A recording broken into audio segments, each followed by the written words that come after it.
Hello, everyone, and good morning to you all. Thank you for joining us here today.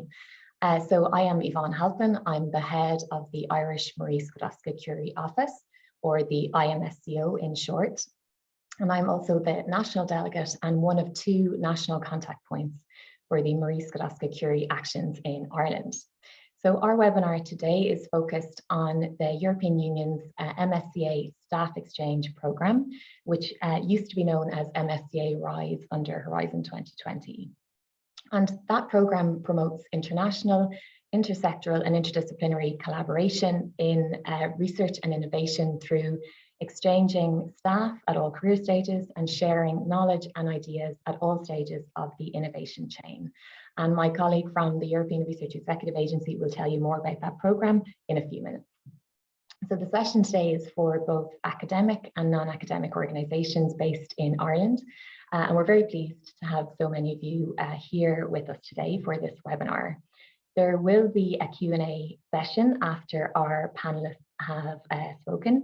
So I invite you to please post your questions into the chat function here or the Q&A function either, and we will address as many questions as we can from those. In the meantime, you're all very welcome as well to post into the chat where you're joining us from today, and if you wish, what sector or organisation you are coming from. So before I introduce the panel, I want to explain to you who we as the IMSCO are, and to do a bit of scene setting for you. So the Irish Marie Skłodowska-Curie Office is supported by the Irish Research Council, and it's jointly operated under a partnership with the Irish Universities Association. And our missions are to promote the MSCA programmes across sectors and disciplines in Ireland. We also have a mission around contributing to policy initiatives which are relevant to the various funding calls under the MSCA. And also we provide a conception to completion service for the research active community in Ireland. And our services include the promotion of MSCA programmes like we are doing today, but also through tailored information sessions and other types of communication activities. We also provide a range of supports, including query supports for applicants. We produce a staff exchange proposal writing handbook for applicants, and that's in collaboration with our MSCA national contact points across Europe through the MSCA Net project. And we also offer a proposal pre-review service for applicants who are coordinating proposals from an Ireland-based organisation. So the Irish Universities Association also houses the Euraccess Ireland office, and this promotes practical support for researchers and hosting organisations, and it also links to research job and career development opportunities. Euraccess Ireland also operates the Fast Track Immigration Hosting Agreement scheme, and that allows for the employment of non-EEA MSCA fellows in Irish academia and industry. So should you wish to avail of Euraccess Ireland support, you can contact my colleague Magda on magda@iua.ie, and we'll also pop Magda's details into the chat function here. So that brings us to our guest speakers today. We're delighted to be joined by Dr. Sandra Pinto-Marquez of the European Research Executive Agency, who will present an overview of the Staff Exchange 2022 call. And then showcasing a successful RISE awardee from Ireland, we have Pat Gibbons, who is an MSCA RISE coordinator and associate professor from University College Dublin. So we'll begin with Sandra, and Sandra is a research program administrator in the European Research Executive Agency. She's based in the unit managing the MSCA RISE and Staff Exchange calls and projects which have already been funded.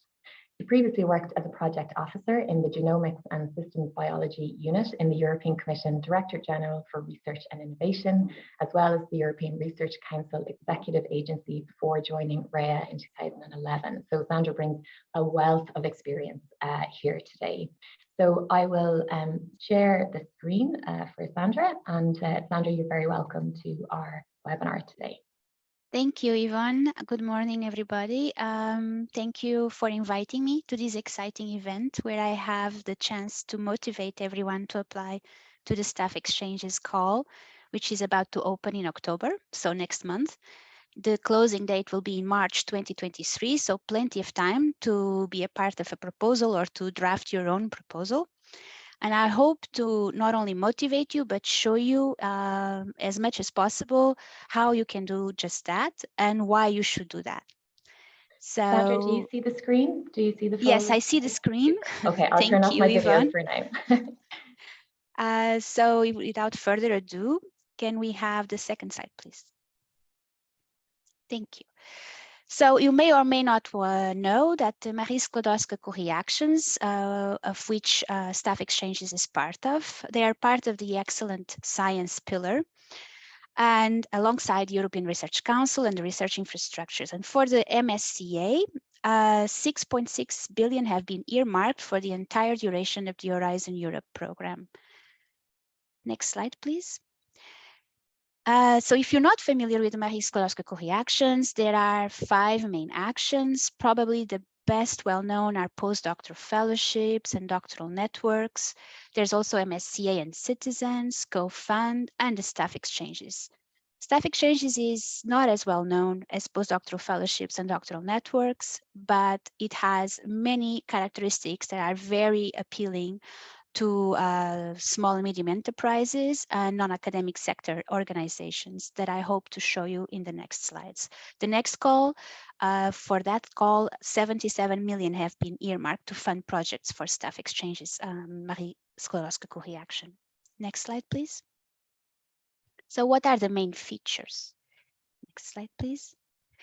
So the objectives for a Staff Exchanges project proposal is that basically the main deliverable should be the secondments or exchanges. It's all about international, intersectoral, and interdisciplinary mobility of research and innovation staff, just as Yvonne has said.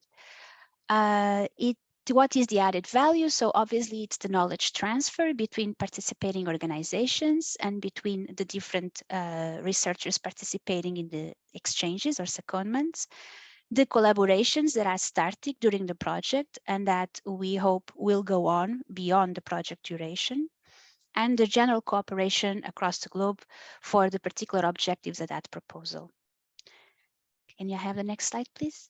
So the added value for the staff members in terms of career development is huge. The staff members we have asked the question to all say that has made them more employable, participating in the Staff Exchanges project.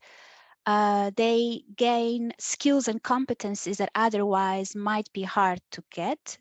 They have been able to still convert ideas into products, processes, and services. They've developed collaborations and networks, and they have had an international exposure that they might otherwise not be able to experience.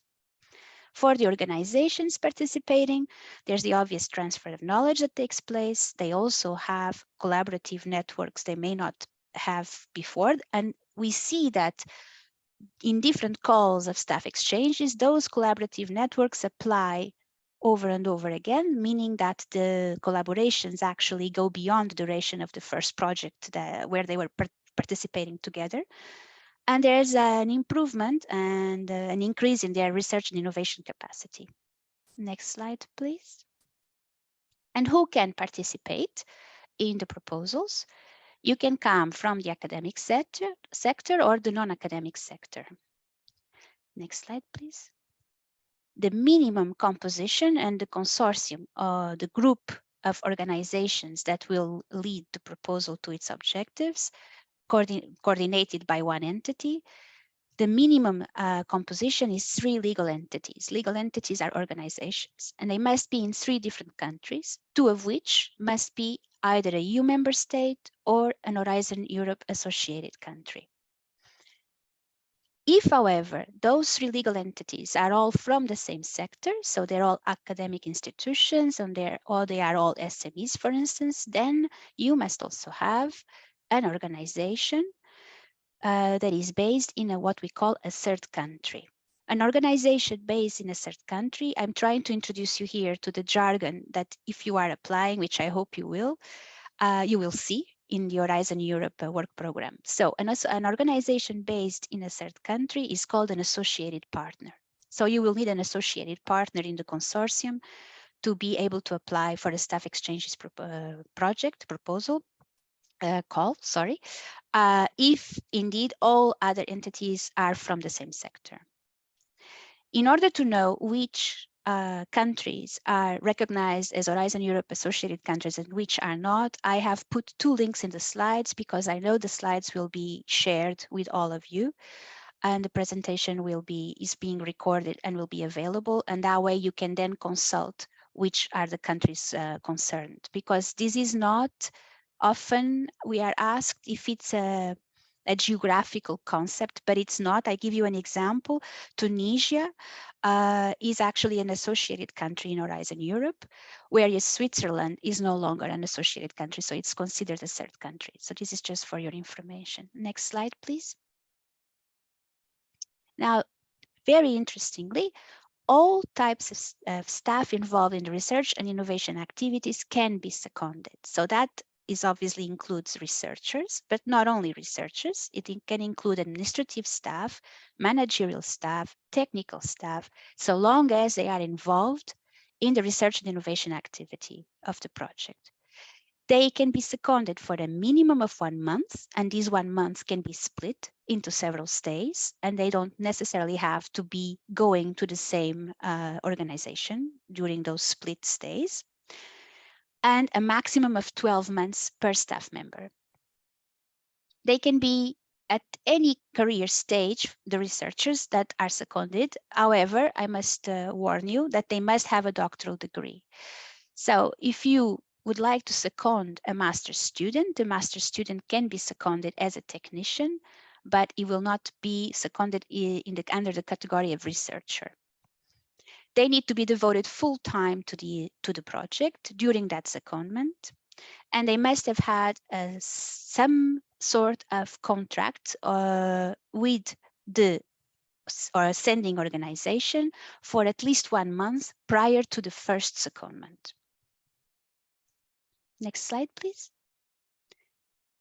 This is a very complicated slide, I am aware of that, but I wanted you to have all the information, so I will spend some time on this slide. In orange with the crosses, you have the types of exchanges that are not allowed in a staff exchanges project. So if you have an exchange planned between an organization in the USA, for instance, they're sending a researcher to Brazil, for instance, that is not funded in a staff exchanges project.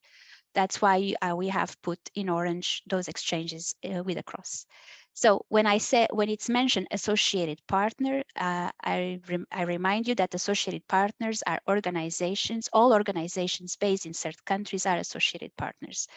Okay, so that's what is meant in the slide. However, if you would like to send a researcher from a university in Italy to an organization in the USA hosting that researcher, this is absolutely eligible.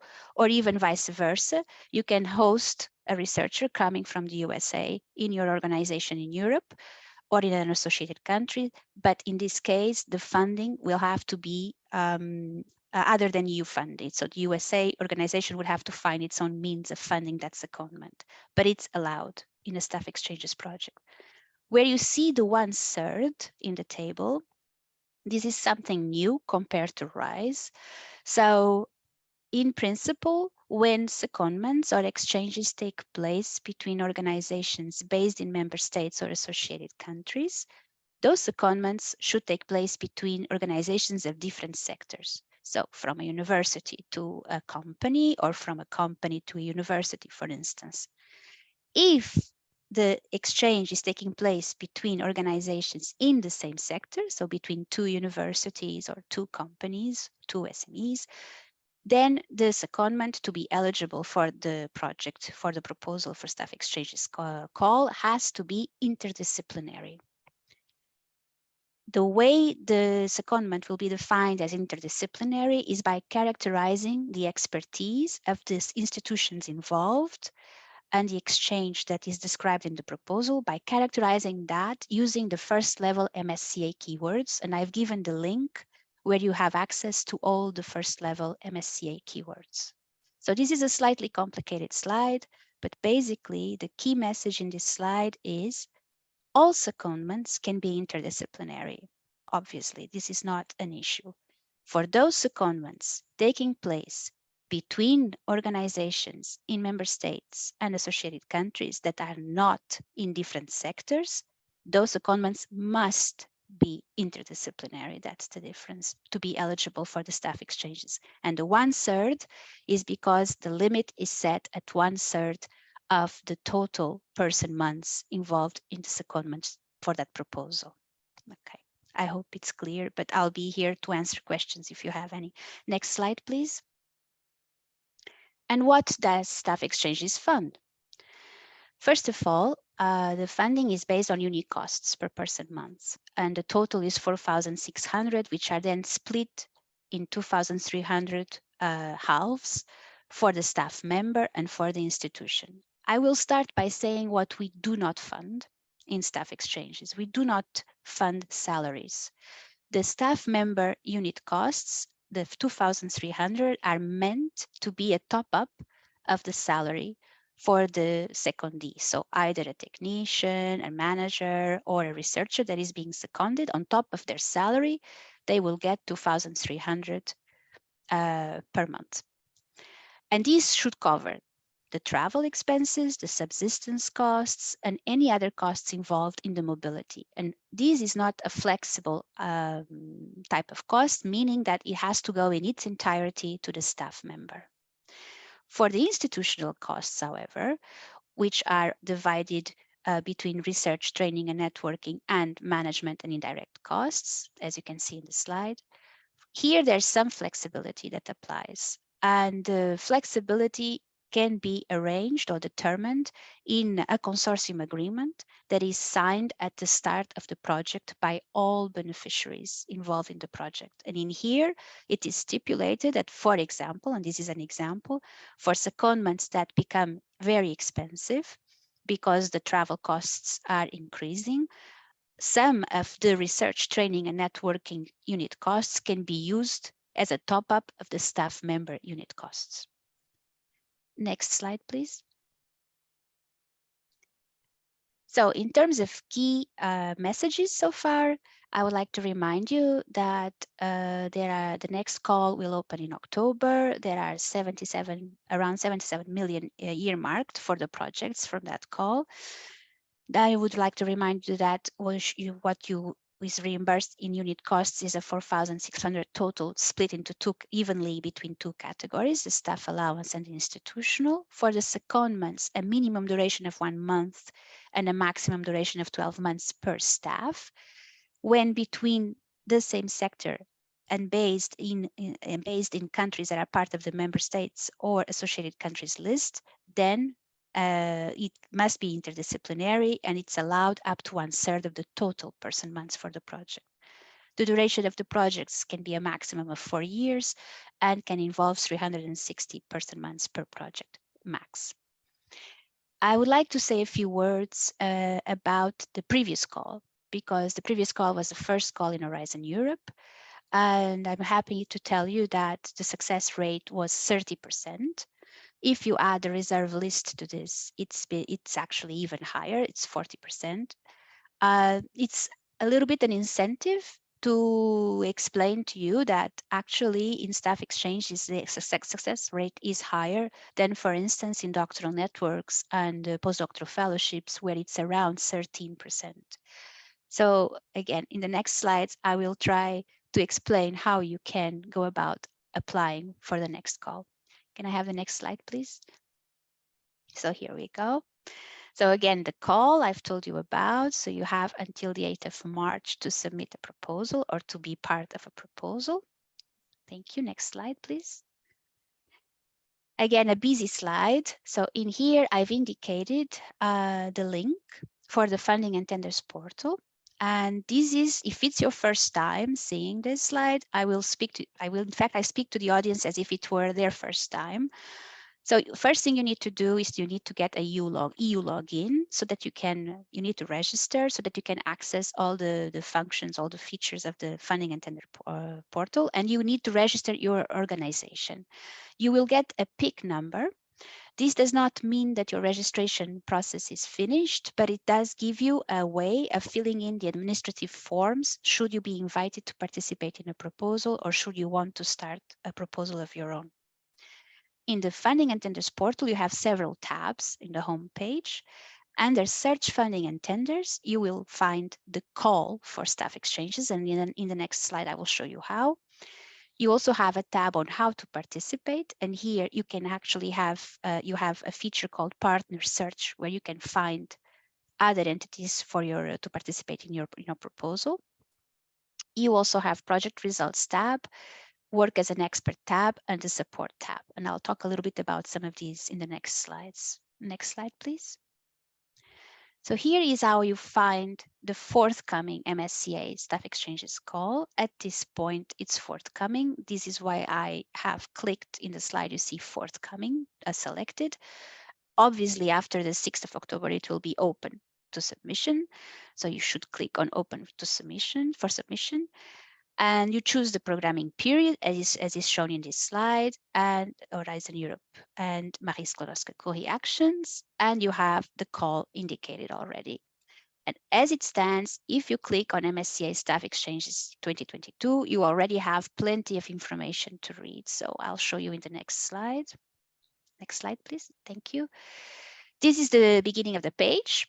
It's rather, you have to scroll down for all the information to check all the information. So I haven't shown you the entire page, but if you scroll down on this page, you actually find already the work program, because the work program hasn't changed for 2021, 2022. That's the work program for these two first calls.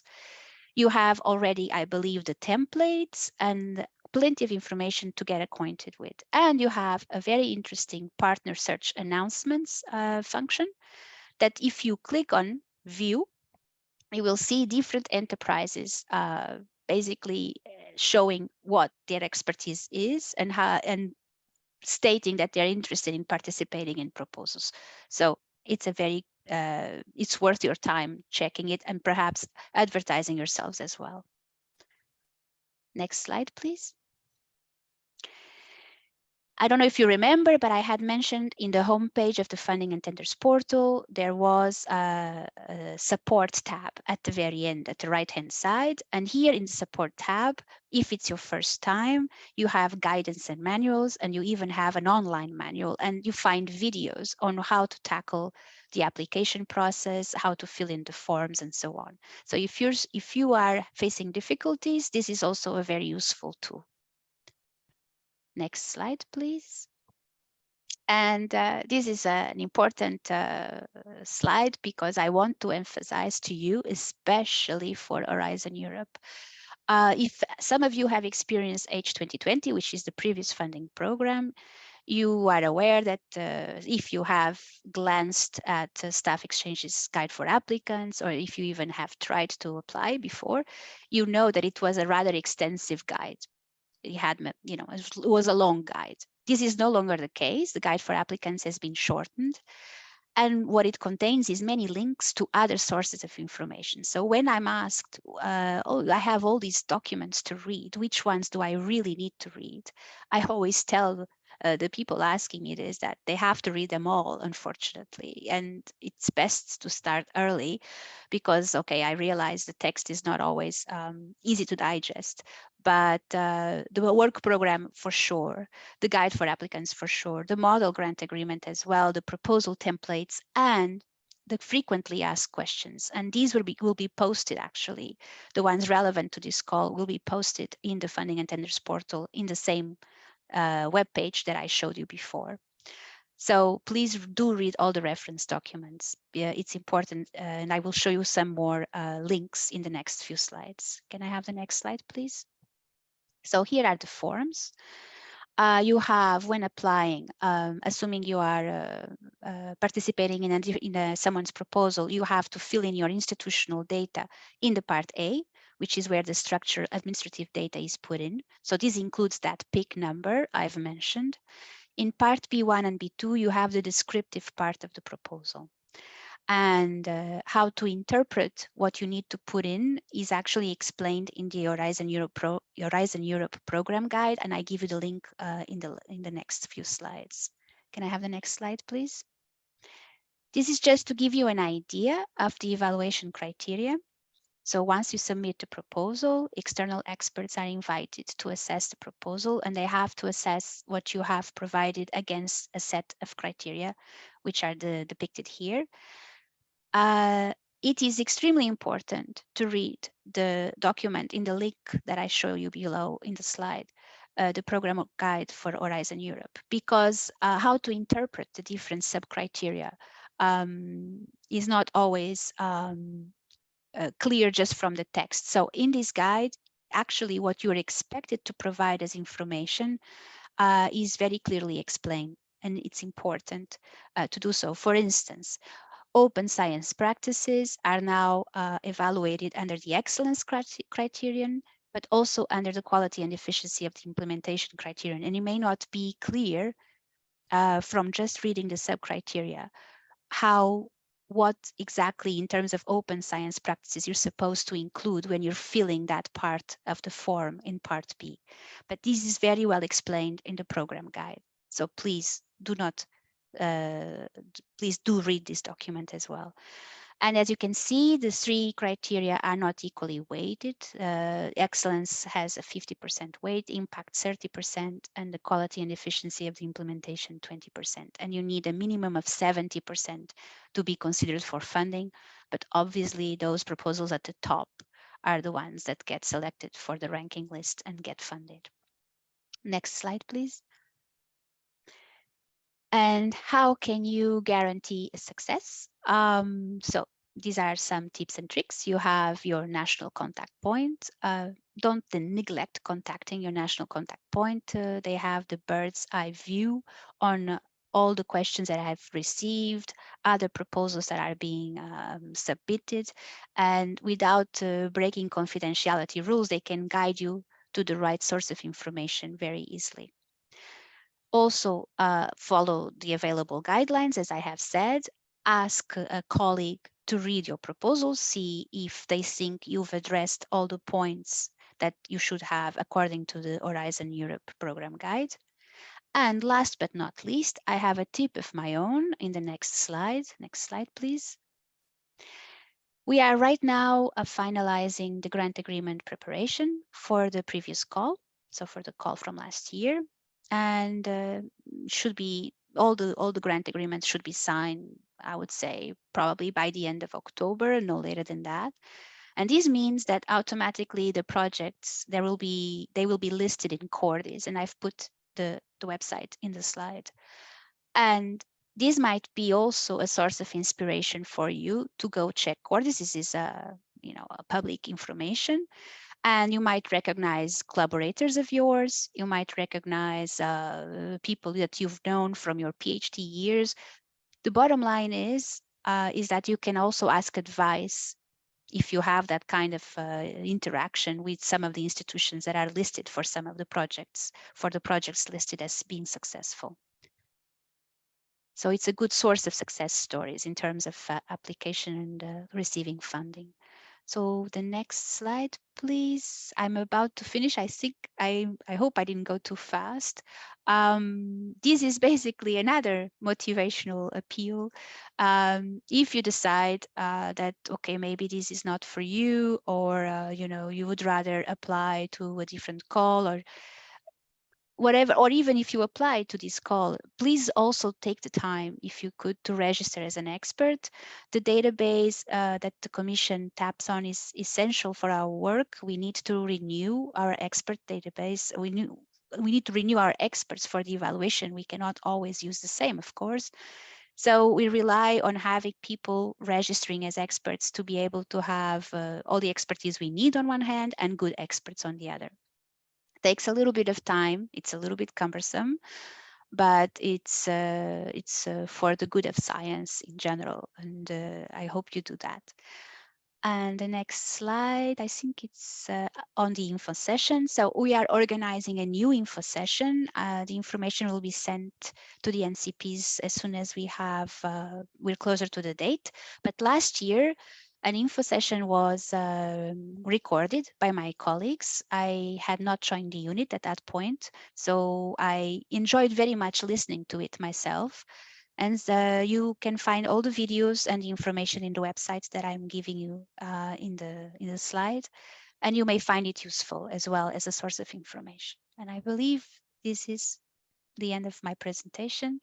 Thank you very much for bearing with me, and I hope this has worked its magic and you will apply.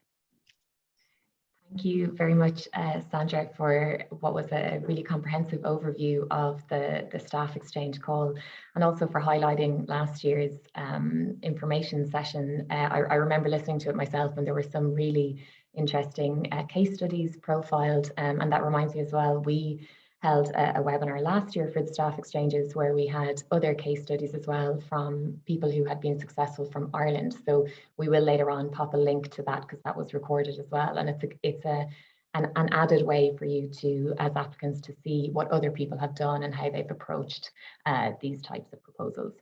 So I will, now we move to our case study for this year, and I have the pleasure of introducing you to Professor Pat Gibbons. And so Pat, while I'm introducing you, you can go ahead and share your screen and get set up there. So Pat is director of UCD's Centre for Humanitarian Action, and his experience spans a range of aid sectors, including public, private, NGOs and academia. He is the principal investigator for several Horizon 2020 programs, including the MSCA RISE, Building Resilience Through Education project, which you'll hear about now, and also the Preparedness and Resilience to Address Urban Vulnerabilities project. So his research interests include humanitarian principles, resilience, localization of aid, and the interface between humanitarian action and reconciliation. So Pat, thank you very much for joining us, and I'll hand over to you. Thanks a million, Yvonne. I hope you can see the screen there. Full screen, Pat? Yeah, you're good. Thank you. So thanks to Yvonne, and equally my appreciation to Sandra for setting up the framework around which I'm going to present our program. As Yvonne said, I have been PI for two of these staff exchanges. Today I'm going to focus on the Building Resilience Through Education program. And you can see from this initial slide the partners that are involved. I'll talk through the different sectors they come from later on in the presentation. So I hope you can see the right. We still see the title slide, Pat, is that? You see the title slide, so yeah. I'm trying to move on. For some reason it's... If you use the arrows on your keyboard, does that allow you go through? Just 1 second. So just while we're waiting to sort this, the outline, I've been asked to speak to you for about 10 to 12 minutes, and I hope to first of all outline the impact and the excellence within the exchange training and research.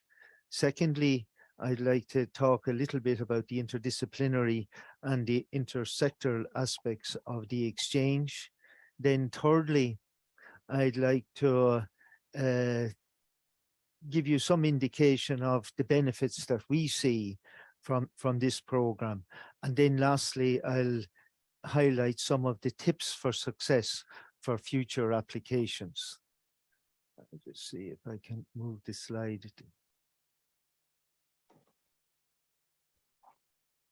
If not, Pat, I can share the screen either for you. If you don't mind, you just while we're... Sure. So if you just stop sharing there, Pat, and I will. Good. Okay, so just looking at earlier on, you heard Sandra talk about the need that this program has to be, if you can move on 3 slides there, Yvonne, please. Sure. She talked about the program has to be intersectoral. Now, within our program, we have the 6 partners. 3 of these are HEIs. That's the right slide. Thank you, Yvonne. 1 INGO, Concern Worldwide. one private company, Future Analytics, and then NOAA is a network of universities. Our program is quite a big exchange program. There's 466 months mobility, and that equates with just over €2 million. Just to let you know, I've just seen from Sandra, there's an increase in the funding. At the time of our program in the Horizon 2020 program, it was equated with 4,500 per mobility month. We have managed to realize 381 months. Obviously, the problem of COVID, and we also had the problem, there are issues in Ethiopia because of the war, the difficulty in traveling to Ethiopia. But our program is due to finish in the next 3 months, and we will have realized approximately 381 months out of our potential 466.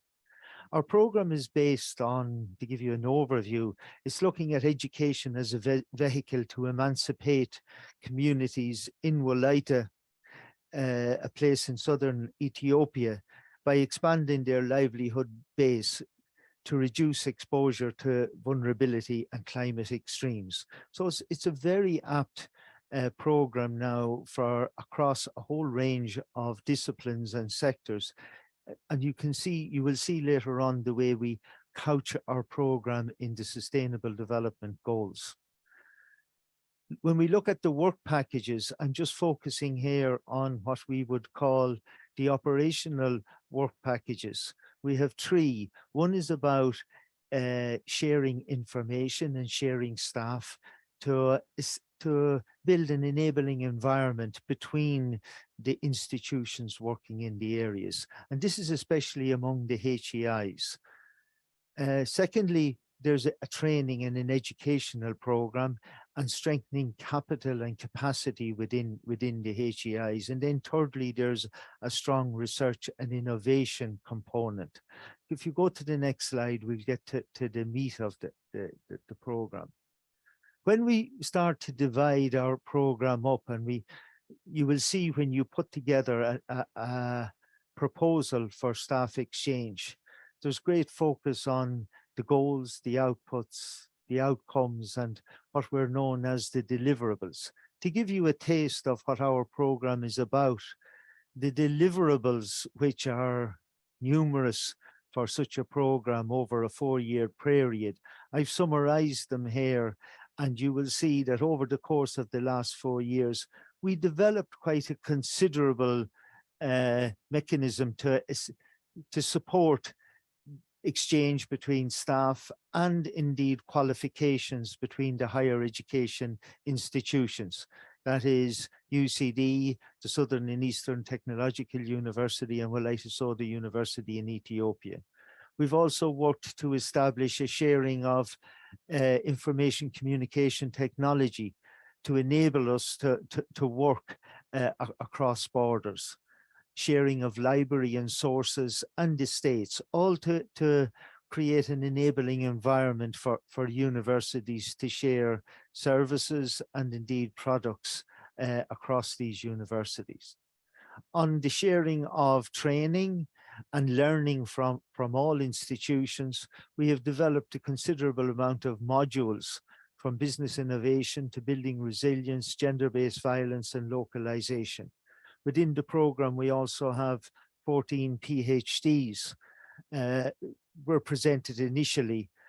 Approximately 11 of these are nearing completion, which is pretty good for given the circumstances we were in. We had put out initially for 38 peer-reviewed publications. At the moment, we're just short of half of that, but it's early in a lot of the PhD programs. Institutional partnerships between the academic staff across institutions. I'll show you later the numbers of people that have moved. We have developed platforms for further research, and I think we are developing a system that is building on brain gain rather than brain drain. If you can move on, Yvonne, next please. it's always worries about talking about impact when we're talking about in a shorter term. We believe that the impact of this program is going to be seen in very much more in the longer term. But I would say that what we're seeing now is, because of the partnership that has been forged, the whole idea of our research, I think, is more relevant. Our research is a lot more, there's a lot more engagement. I suppose the philosophy that we're using, a lot of colleagues have visited Ireland and they are learning from advances that has happened within Ireland and is bringing that back to Ethiopia. And there has been very sound relationships established between staff in UCD, in the Southern and Eastern Technological University, and staff in Wolaita Sodo. It ticks an awful lot of the boxes for our institutions when you look at the PhDs, the publications, the scholar mobility as a university that is working towards globalization and research intensive. I think it's a highly respected program within the university. It has been very, very good, especially for our researchers. And in the earlier program, we divided researchers between early stage researchers and more experienced researchers. And especially from the Irish early stage researchers have benefited significantly, both in numbers and the nature of work they were involved in. The institutional capacity of WSU to drive societal resilience and to learn from partnerships, we are told, and we have evidence from this, has been very well appreciated from that side. But looking at the unintended impacts as well, we're very surprised in some ways how partnerships have grown. And I think, consistent with what Sandra would have said, we are now trying to get some handle on the amount of relationships that have established within disciplines. I see recently we have 4 or 5 individual projects that are now looking for funding through SFI and other sources, and some disciplinary programs are looking for to go into the Marie Curie PhD proposals in the future. So it has been very good as a launching pad for future proposals. We didn't envisage that.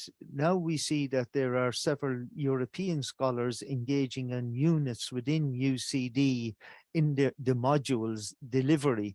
So it has strengthened our internationalization component significantly.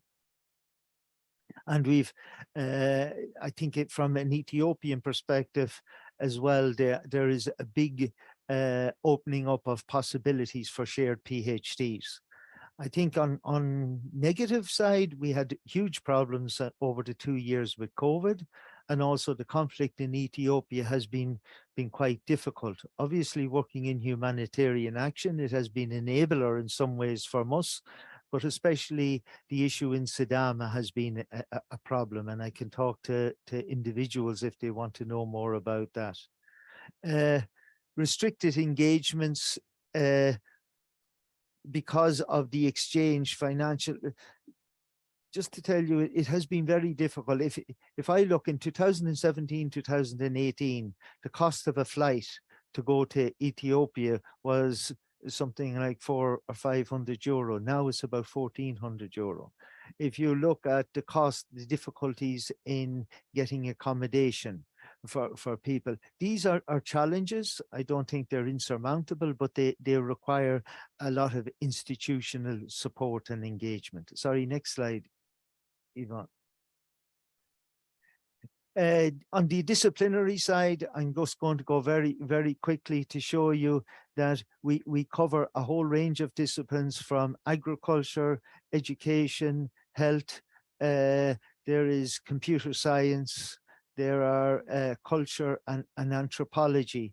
And we have each and every one of our programs are well situated and sited and located within the Sustainable Development Goals. Just to look, if you move on to the next slide, Yvonne, from an adaptation perspective, the nature of the research, it might be of interest to some of the attendees here. We're looking at impact of climate change on farm households, livelihoods, vulnerabilities and adaptations. These are the actual research that has been undertaken. A methodology to track livelihood adaptations. Again, in some place like Wolayta, that is a very rural farm-based area. The role of communications to ensure sustainable development in Ethiopia. Characterization of Campylobacter associated with childhood diarrhea, fattening practices and feeding patterns for muscle composition, international or integrating national development initiatives with local need, with the hydroelectric program that is working in the area. So you can see the range of disciplines that we engage, and we are working increasingly with small industry in Ireland here who are also interested in this research. Sorry, next slide. Looking from a transformation perspective, when we bring colleagues over to Ireland and by introducing them to new people and new ways of doing things, I suppose no more so like the Irish development, an awful lot has come from diaspora who learned abroad and then came home and started to adapt it to our own cultural perspectives. We're seeing very interesting programs across artificial intelligence, women entrepreneurs, performance on poverty reduction, the entrepreneurial university and the need for innovation programming, early childhood care in education. So you can see that the wealth and the diversity of programs involved. Next, please, Yvonne. This is just by way of showing you, I said initially we were intersectoral, and yes, we had future analytics involved, but during the course of the program, we've increasingly started to engage with the private sector. I've just shown a few of them here. The Kerry Group, which most of you will be very familiar with. Top center, you might have been looking at the news the night before last. You might have heard Mags Kerwin and Ger Kerwin talking about the difficulties with cost of living in the trout farm. That is Ger Kerwin, who is now engaged and working with some of our colleagues in Wolayta in fish and aquaculture. Bottom left, one of the key things that we have is a much more engaged public sector. We have Teagasc very much involved in development and opportunities in Ethiopia and beyond. Included also, we have Manor Farm chickens, and again, a lot of the small industry that have started to take an interest in what is going on very much mirrors the Wolayta zone, which is very much based on agriculture and agri-related products. And this is where they want to take it in commercializing their agriculture projects. Sorry, next slide, Yvonne. Okay, so the benefits. There has been huge benefits from our PhD students, especially the early stage researchers. A lot of throughout the program, we have capitalized on the BRT program for people to carry out research. Because of the strong relationship we have with Wolayta and other stakeholders, it is a great opportunity for people to get access to research in Ethiopia and beyond. The relationship that has been established with the research study panels, again, building on what Sandra has said, these relationships between scholars and the people with the PhDs, I think they're going to be they last well into the future, and they are going to be a platform for further research. Asymmetries exist between the organizations, and I think in the interest of internationalization of higher education, there are huge challenges here that we are hopefully going to address in the future. out of the 14 PhDs at the start, 11 are fairly much definitely going to see across the line, which would be great. And out of the 72 mobility scholars, 69 have brought their knowledge back home. So again, going back to the brain drain. So then lastly, Yvonne, if I was to look at, well, what are the successes and the tips? It's key over the next few months to establish really strong focal points with partner universities. I act here in UCD, but I have Professor Berhanu in Walaita Sodo. I have David Ryan in the Southern and Eastern Technical University. I have Dominic Crowley in Concern Worldwide. And these guys are, I suppose that they are strong people within their own institutions, but at the same time, they have, while people change and people move on, the focal point in these partner institutions are important. Networking is vital. Sandra talked about the cost factor. You have so much goes to the student or the candidate. It's great to see it has moved from 2,000 per month to 2,300 per month. But the networking component of the RTN and regular conferences or meeting are crucial for these mobility programs. The institutional commitment and to get buy-in from the institution, that consortium agreement that Sandra referred to be able to go back to, that people have to hold on to their own salaries while they also get monies from this program are really, really important. And putting effort into building trust within the partnership. From a financial perspective, mobility for short periods to Ireland are uneconomical. We have found that people who are coming have to come for at least 3 months, given the cost of flights, and they don't have the same level of salary that we may have.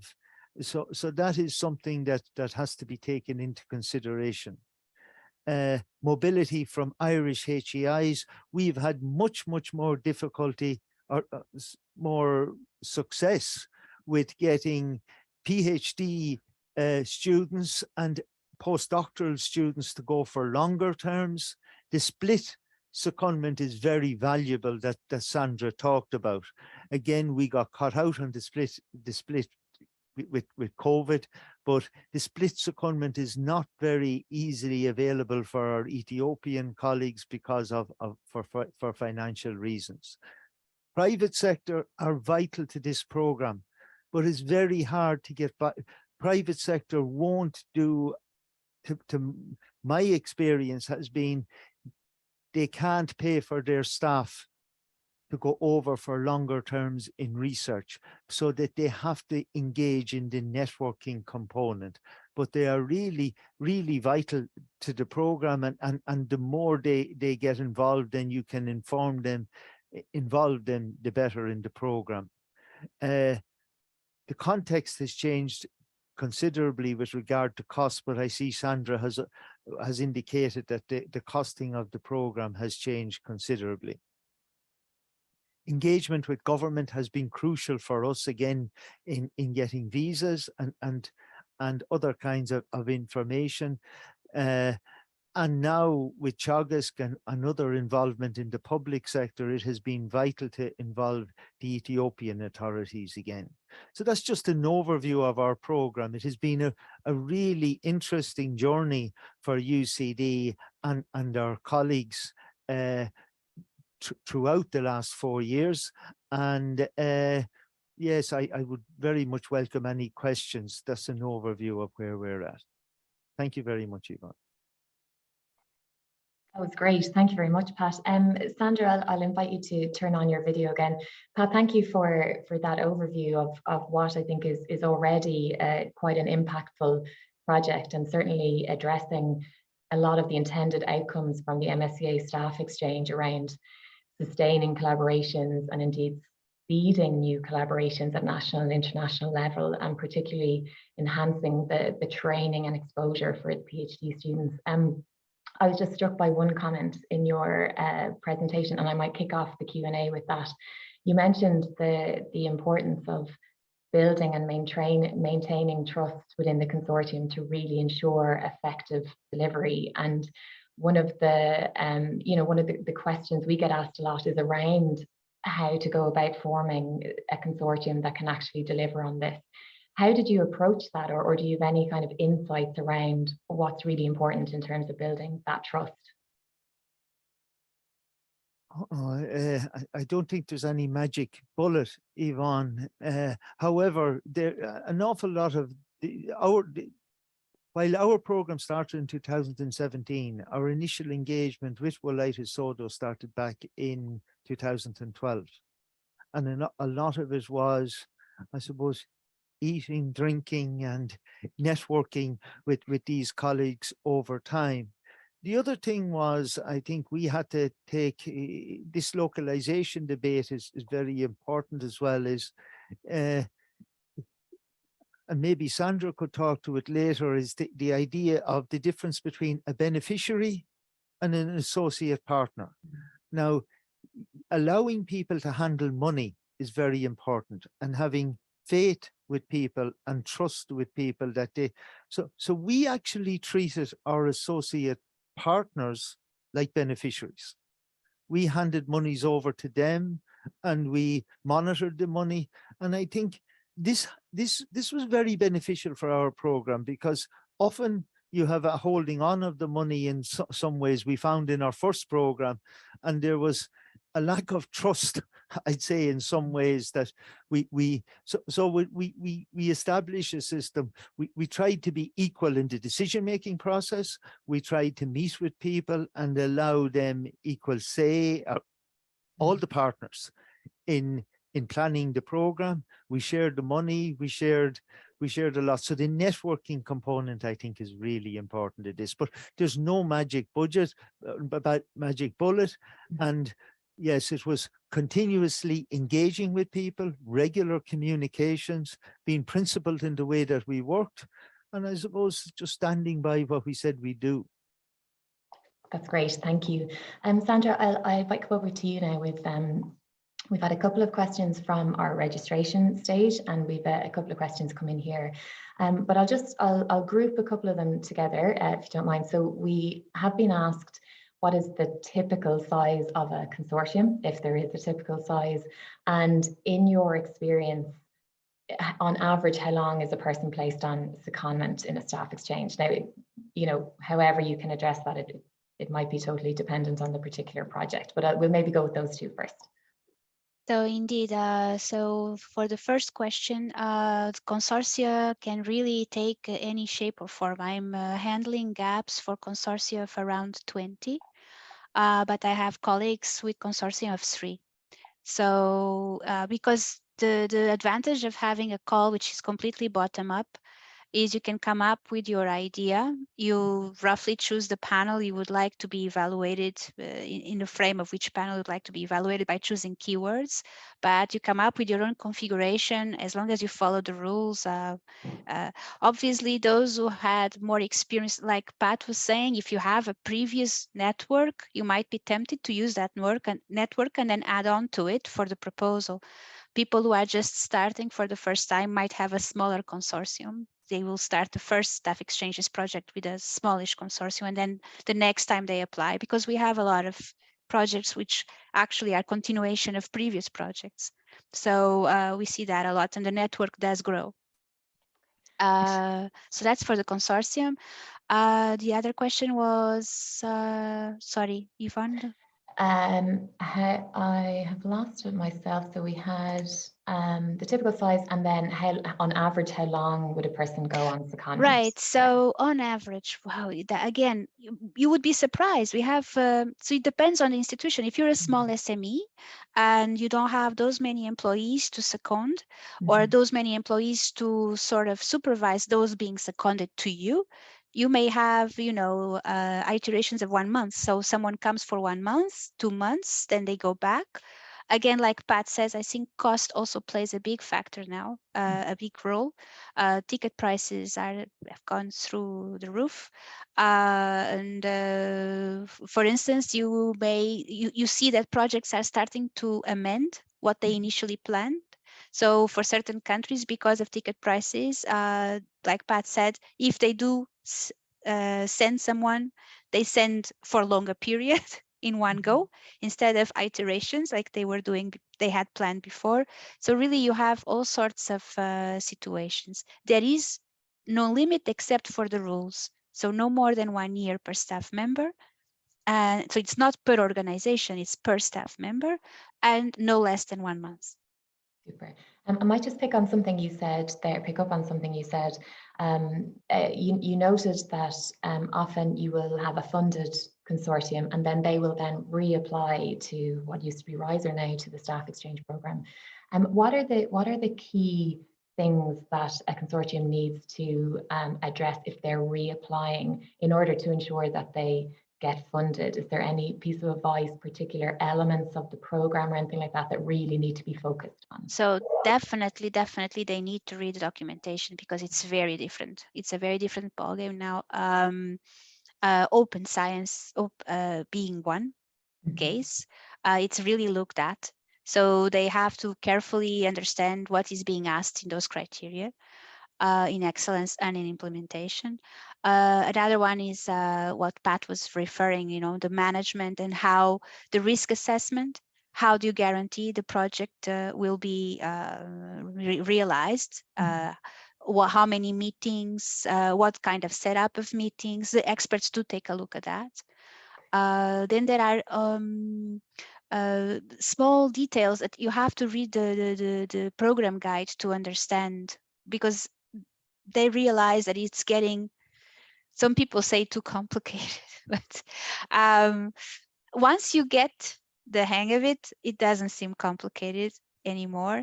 But I would say also one thing that often projects forget about, and the evaluators are left asking, how is this collaboration going to endure in the future? What comes out of this project? Because a lot of projects talk a lot about the collaboration from previous years. We have this network, we've been working for years, we're very good together, everything goes smoothly, but they forget to then go the extra step, is what's the European-wide added value, and in the future, to project that in the future, what they foresee could be coming out of the project. So that would be an added value if they manage to describe and focus on that in their proposal. And I assume kind of really highlighting the novelty in the proposed research in the new consortium. And yeah, okay. There's a question from today in the Q&A. Can staff who are employed on other EU grants participate in the Staff Exchange program under Horizon Europe? So this is, the devil is in the detail. So I don't know what other EU grant the person who's asking has or is being paid from. I would say don't assume it's a no from the get-go. I think they should probably ask the question in the frequently asked question in the the inquiry session. You can ask questions and the commission will get back to you. Maybe you can share the link with them. But it will depend, and also it depends on things like there can be no double funding. This is clear. So there can be no profit making. And then there is the issue of full time. So during that secondment, that person would be expected to work full time for Staff Exchanges project. If they are expected to work full time for the other projects that they're being funded from, then they would have to see, do they suspend their participation during that period? How, it's not an immediate no. It may take a little bit of work, but it may be worth it to investigate how this could be. And it may very well be that in the end it's a no. But just with the information I have, it would be just too easy to sit here and say absolutely not. But I don't have enough information. Sure. I think the guide for applicants will possibly touch on that when it's published, but also just to say, you know, to our attendees here today, if you have questions like that, you can of course come to us here within the Irish Marie Skłodowska-Curie Office. Myself and Jane will, if we don't know the immediate answer, we can certainly find it for you by liaising with our contacts, Sandra and others in REA. Another question came in through the Q&A. This is a person who is currently a postdoc, but needs training or exposure for a couple of months within an institute in the US in order to kind of benefit the larger project. And they're asking if they can apply under the MSCA Staff Exchange Fund for support. So yes, I'll hand over to you, Sandra. I think you again, of course, I'm sorry, Yvonne, that your NCP can answer probably all of these questions. This one is, so there are many levels to this question. First of all, you don't apply to staff exchanges as an individual. So then it would be your institution that would be involved in a staff exchanges project. And it seems to me at first sight, with the information I have, I don't see why they wouldn't be able to have that secondment executed. But you would need to be under some sort of employment link. So this can be a fellowship, no worries. I mean, but 1 month before the first secondment. So that means the institution itself would have to be involved in a project, not so much the researcher. That's very helpful. Thank you. And yeah, again, absolutely, people can come to us as well. And I know Jane, my fellow NCP here, will be popping contact details and all of that into the chat before we finish up. Pat, I might come over to you just for a moment. There was, now you touched on some of this in your presentation already, but we did receive a question through registration, which was, what are the critical factors that make partnership with the Global South effective? If you could even just for a minute or two, even give some thoughts there. Oh, well, I tell you, this is one thing that we were trying to address in this particular program. I think that it's quite difficult. There's a lot of work at the moment in this whole internationalization of higher education and the challenges to engage with the Global South, because often there's asymmetries in the facilities and the resources available in different areas. I think that one of the key components of this program, what we learned, was to establish that enabling environment in the first place, that we could share qualifications, that we could, and what was very interesting, what Sandra mentioned, is this particular program is quite unique as well. It's not just academics.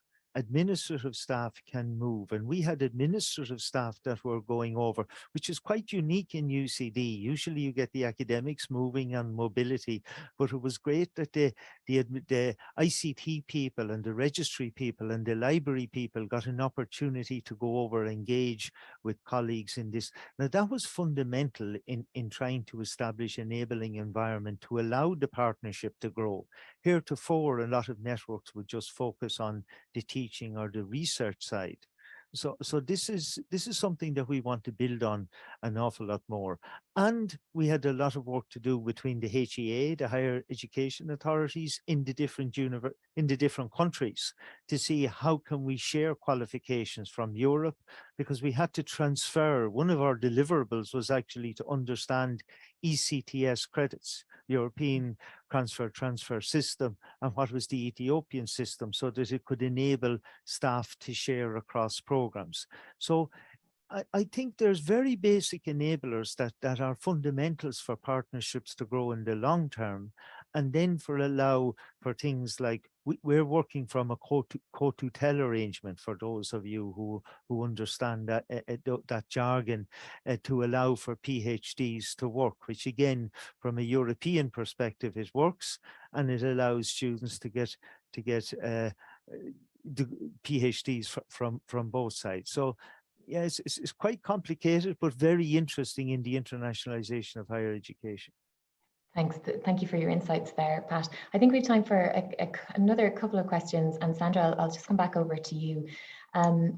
one question is there a maximum portion of the budget that can be given to any one country within the network? And I'm comparing here, so for in the MSCA doctoral networks, for example, there is the 40% rule, but is there anything similar in the staff exchange in terms of how that budget is, or the secondments are split?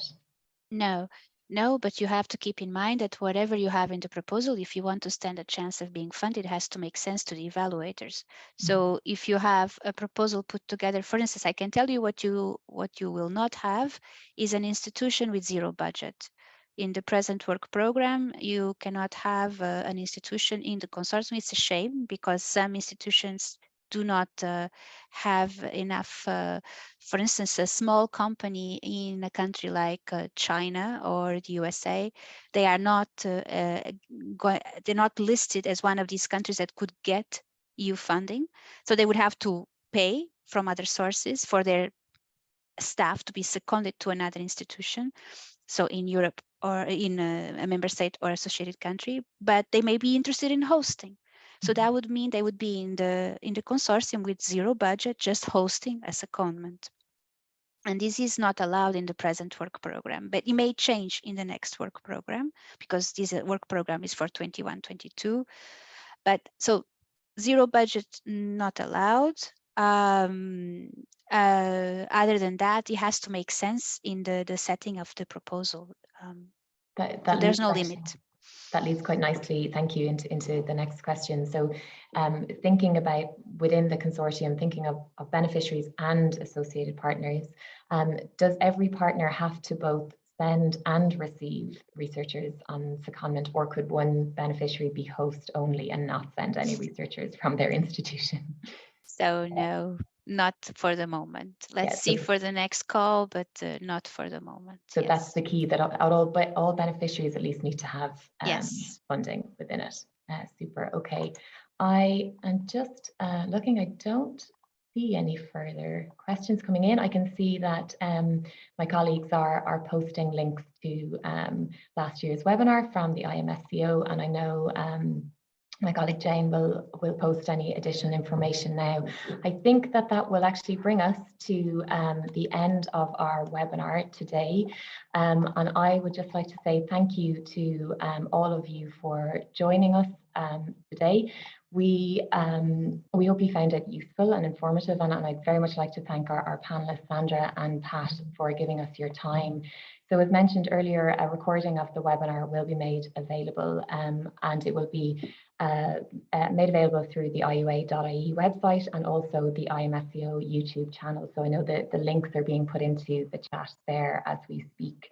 And other than that, I would like to just wish you all a very pleasant afternoon, and we look forward to seeing you again. And of course, myself and Jane, as the MSCA NCPs in Ireland, are always here to answer any questions that you might have. So you can reach us at mariecurie@iua.ie. So wishing you all a very pleasant afternoon. Thank you. Thank you. And apply.